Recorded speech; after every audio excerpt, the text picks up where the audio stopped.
jalan-jalan ke Rimbo. Kepola gitu orang awak. Kepara gitu orang agam. Kalau bahasa baik kumpulannya. Abang, bahasa baik kumpulannya. Kaladang, bahasa Indonesia.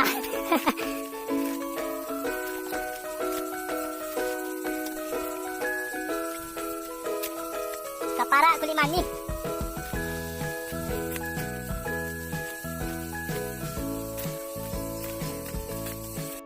Jalan-jalan ke Pola sama orang Aceh. Aceh mah kamarnya sana. Hah? Iya langsung. Langsung tanpa jaringan.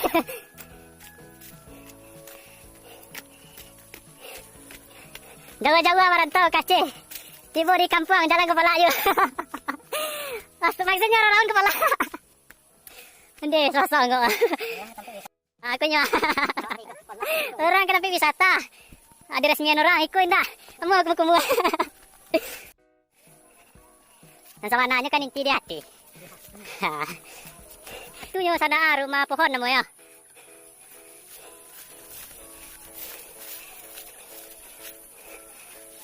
Jadi rumah pohon ko rumah atau pondok dari kayu namanya sana.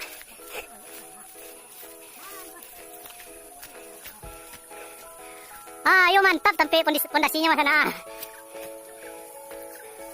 Weh lah di tempat sana masing-masing, di kampung sana masing-masing bisa untuk menembak. Untuk menyalurkan hobi sana-sana berkongsi saya sama kawan-kawan. Aku ada pondoknya dua. Untuk penembak kondiak je kijang gitu orang sangka sana-sana. Yo rajak na po posisi pondasi rumah pohon ko sana. Iko posisinya di atas bukit ke sana ayo bisa wancak dia peta sangka di mungkin ke sana. Antara dia cuba wancak bantu aja ya.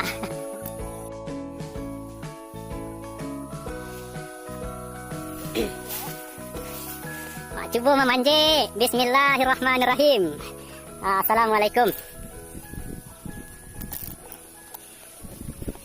Aku tingkit pertama ke sana. Ayo ada nampak sangka di sekolah sana. Berarti kurang tinggi ke sana. Ayolah limbo sansai sekolah mah. Jadi si koko banyak batang kelimani sana ayo. Jadi toki-toki kelimani. Aku banyak kelimani dan niu di tabang. Tapi lah ke kota baru.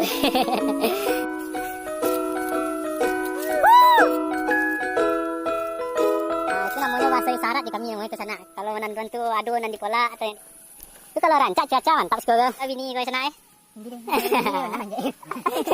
Hendak manjat tang kayu je nak bisa ada sana. Kau yang mah mengecek ke sana. Yo. Jadi kau rumah pohon kau guna untuk menembak sana. Ayo hamu-hamu di Pola. Situ jalira sangka ada boleh. Ya tinggi ya. Kau stang lu. Situ boleh ada. Itu arah ke puncak Gunung Merapi sana. Cuma cuaca kini dek mendung ya. Enggak sekilo lagi cek kau nak sana. Sekilo lagi jago apa gini ya.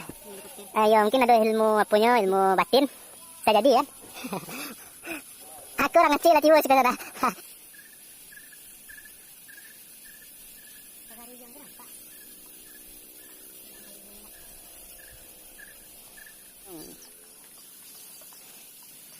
Lagi mendung mau hujan.